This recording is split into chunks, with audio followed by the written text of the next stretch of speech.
14 फरवरी 2019 की तारीख। Jammu Srinagar national highway पर सीआरपीएफ का एक कन्वॉय गुजर रहा था। 78 गाड़ियां और 2500 से ज्यादा जवान।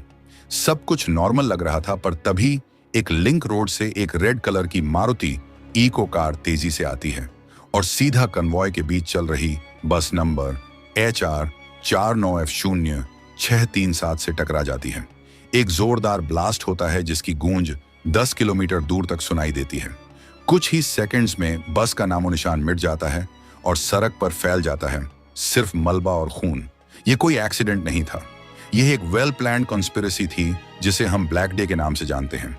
लेकिन सवाल यह है कि आखिर इतनी बड़ी सिक्योरिटी के बावजूद यह कार वहां पहुंची कैसे? कौन था वह शख्स जो मौत का सामान लेकर उस कार में बैठा था, और कौन था वो मास्टरमाइंड जो पर्दे के पीछे से इस खूनी खेल को कंट्रोल कर रहा था? अगर आप जानना चाहते हैं कि कैसे NIA ने इस ब्लाइंड केस को सॉल्व किया और कैसे एक टूटे हुए मोबाइल फोन ने पूरी साजिश का पर्दाफाश किया, तो जुड़े रहिए इस वीडियो के एंड तक। 14 फरवरी की सुबह जम्मू के ट्रांजिट कैंप में हलचल तेज थी। पिछले कुछ दिनों से हो रही भारी बर्फबारी और लैंडस्लाइड की वजह से नेशनल हाईवे बंद था, जिसकी वजह से हजारों जवान जम्मू में फंसे हुए थे। जैसे ही मौसम साफ हुआ तो हेडक्वार्टर से ऑर्डर आया कि सभी जवानों को एक साथ श्रीनगर भेजा जाए।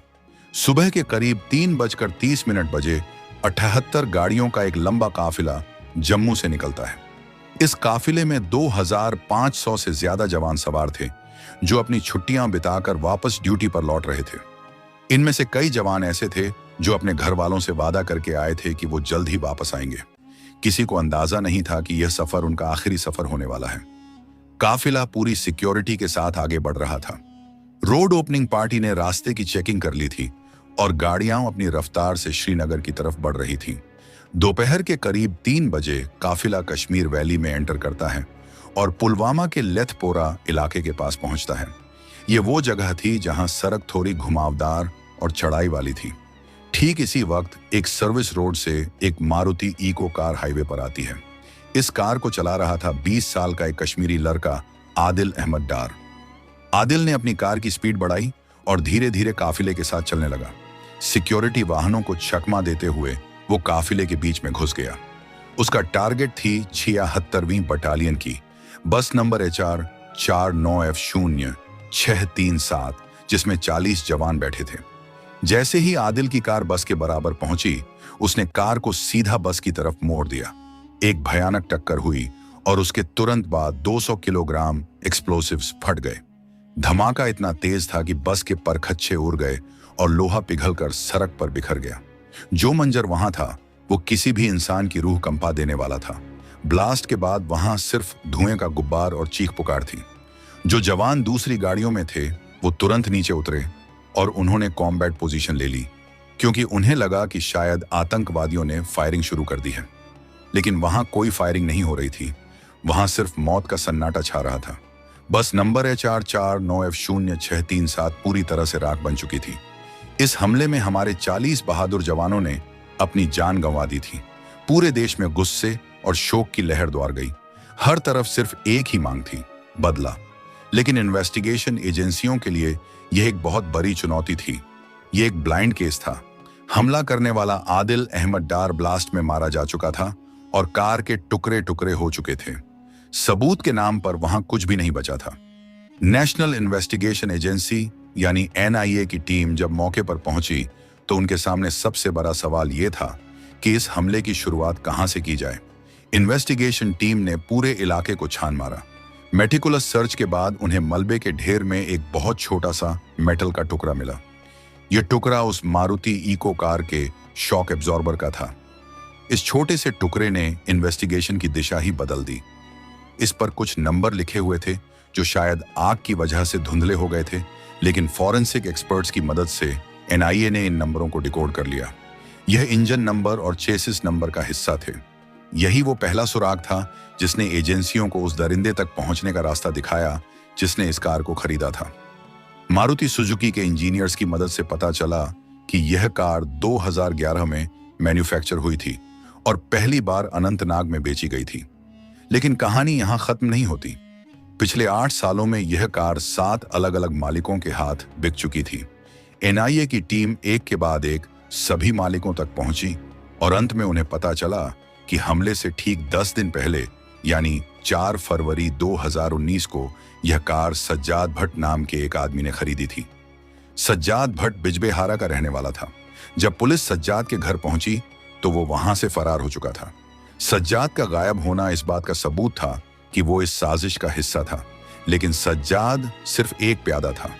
असली मास्टरमाइंड कोई और था जो पर्दे के पीछे छिपा था। एजेंसियों को इंटेलिजेंस इनपुट्स मिल रहे थे कि इस हमले के पीछे जैश-ए-मोहम्मद का हाथ है, लेकिन प्रूफ चाहिए था। तभी एक एनकाउंटर में सिक्योरिटी फोर्सेस को एक बड़ी कामयाबी मिली। एक मुठभेड़ में जैश के कुछ आतंकी मारे गए और उनके पास से एक टूटा हुआ मोबाइल फोन बरामद हुआ। आमतौर पर ऐसे टूटे हुए फोन बेकार होते हैं, लेकिन एजेंसियों ने इसे CERTIN के एक्सपर्ट्स के पास भेजा। जब इस फोन का डेटा रिकवर किया गया तो उसने इन्वेस्टिगेटर्स के होश उड़ा दिए। इस फोन में फोटोज और चैट्स का ऐसा खजाना था जिसने पूरी साजिश की परतें खोल कर रख दी। पता चला कि इस हमले का मास्टरमाइंड पाकिस्तान से आया हुआ एक टेररिस्ट था जिसका नाम था उमर। उमर कोई मामूली आतंकी नहीं था, बल्कि वो जैश के चीफ मसूद अजहर का अपना भतीजा था। उमर पाकिस्तान से स्पेशली इस मिशन के लिए भारत भेजा गया था। उसने अफगानिस्तान के ट्रेनिंग कैंप्स में अलकायदा और तालिबान के साथ मिलकर एक्सप्लोसिव्स बनाने की ट्रेनिंग ली थी। अप्रैल 2018 में वो सांबा सेक्टर के रास्ते बॉर्डर क्रॉस करके भारत में घुसा था। उसने अपने साथ RDX और हाई ग्रेड एक्सप्लोसिव्स की तस्करी की थी। उमर कश्मीर में इद्रीस भाई के नाम से एक्टिव था। डेटा से पता चला कि उमर ने पुलवामा के लोकल लड़कों को ब्रेन वॉश किया और उन्हें इस हमले के लिए तैयार किया। उसने आदिल अहमद डार को सुसाइड बॉम्बर बनने के लिए चुना, क्योंकि आदिल एक लोकल कश्मीरी था और उस पर किसी को शक नहीं होता। लेकिन सबसे चौंकाने वाला खुलासा यह था कि उमर ने सिक्योरिटी प्रोटोकॉल तोड़ते हुए अपना फोन अपने पास रखा था। उसके पाकिस्तान बैठे हैंडलर्स ने उसे फोन डिस्ट्रॉय करने को कहा था, लेकिन उमर एक लड़की के प्यार में पड़ गया था जिसका नाम था इंशा जान। इंशा जान पुलवामा की रहने वाली थी और वो उमर को लॉजिस्टिक्स प्रदान कराती थी। उमर इंशा से बात करने के लिए वो फोन यूज करता था और यही गलती उस पर भारी पड़ गई। इंशा जान और उसके पिता तारिक अहमद शाह ने ही आतंकवादियों को अपने घर में पनाह दी थी। यही वो घर था जहां हमले से पहले आदिल अहमद डार ने अपना आखिरी वीडियो रिकॉर्ड किया था, जो बाद में वायरल हुआ। रिकवर किए गए डेटा से पता चला कि यह साजिश कितनी गहरी थी। बॉम्ब बनाने के लिए अमोनियम नाइट्रेट और एल्यूमिनियम पाउडर का इस्तेमाल किया गया था। हैरानी की बात यह थी कि इन केमिकल्स को ऑनलाइन शॉपिंग वेबसाइट अमेजन से ऑर्डर किया गया था ताकि किसी को शक न हो। वाइजुल इस्लाम नाम के एक शख्स ने अपने अकाउंट से यह ऑर्डर प्लेस किया था। पुलवामा में शाकिर बशीर के घर पर आईडी को असेंबल किया गया। उमर, जो कि एक आईडी एक्सपर्ट था, उसने खुद अपने हाथों से बॉम्ब बनाया। कार को मॉडिफाई किया गया और उसकी पिछली सीट्स हटाकर वहां एक्सप्लोसिव्स से भरे कंटेनर्स फिट किए गए। लगभग 200 किलोग्राम एक्सप्लोसिव्स उस छोटी सी कार में भरे गए थे। 14 फरवरी से पहले इन्होंने हाईवे की रेकी की और काफिले के आने का इंतजार किया। मौसम खराब होने की वजह से उन्हें कुछ दिन रुकना पड़ा, जो उनके लिए फायदेमंद साबित हुआ, क्योंकि जब हाईवे खुला तो काफिले का साइज बहुत बड़ा था। जिस दिन हमला हुआ उस दिन सुबह आदिल अहमद डार नहाया धोया और नए कपड़े पहने। उसने अपने घर वालों के लिए एक वीडियो मैसेज रिकॉर्ड किया और फिर मौत की गाड़ी लेकर हाईवे की तरफ निकल पड़ा। उमर और दूसरे हैंडलर्स लगातार उसके टच में थे और उसे गाइड कर रहे थे। जैसे ही काफिला पास आया, आदिल ने बिना किसी हिचकिचाहट के बटन दबा दिया और खुद को उड़ा दिया। इस हमले के बाद भारत ने वो किया जिसकी उम्मीद दुश्मन को नहीं थी। 12 दिनों के अंदर इंडियन एयरफोर्स ने पाकिस्तान के बालाकोट में घुसकर जैश के ट्रेनिंग कैंप्स पर एयर स्ट्राइक की और सैकड़ों आतंकवादियों को ढेर कर दिया। लेकिन कहानी यहां खत्म नहीं हुई। एनआईए और सिक्योरिटी फोर्सेस ने कश्मीर में छुपे बैठे सभी साजिशकर्ताओं को ढूंढ निकाला। मास्टरमाइंड उमर को मार्च 2019 में एक एनकाउंटर में मार गिराया गया। बॉम्ब बनाने वाला इस्माइल अलवी उर्फ लंबू भी बाद में मारा गया। कार खरीदने वाला सज्जाद भट्ट भी अपने अंजाम तक पहुंचा। एनआईए ने 13,500 पन्नों की चार्जशीट फाइल की, जिसमें पाकिस्तान की इन्वॉल्वमेंट के पक्के सबूत दिए गए। पुलवामा हमले ने देश को झकझोर दिया था, लेकिन इसने हमें एकजुट भी किया। आज भी जब हम 14 फरवरी को याद करते हैं तो उन 40 बहादुर जवानों की कुर्बानी हमारी आंखें नम कर देती हैं। उनका बलिदान बेकार नहीं गया, क्योंकि इसके बाद टेररिज्म के खिलाफ जो जीरो टॉलरेंस पॉलिसी अपनाई गई, उसने आतंक की कमर तोड़ कर रख दी। ये थी कहानी उस दिन की जब देश रोया था, पर साथ ही दुश्मन को यह पैगाम भी मिला था कि नया भारत छेड़ता नहीं है, पर अगर कोई छेड़े तो उसे छोड़ता भी नहीं है। दोस्तों, अगर आपको यह वीडियो इंफॉर्मेटिव लगी हो तो इसे लाइक करें और अपने दोस्तों के साथ शेयर करें, ताकि हर भारतीय को इस सच्चाई का पता चल सके।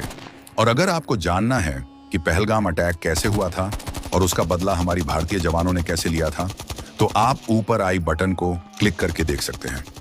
ऐसे ही ट्रू स्टोरीज और इन्वेस्टिगेशंस के लिए हमारे चैनल को सब्सक्राइब करना ना भूलें।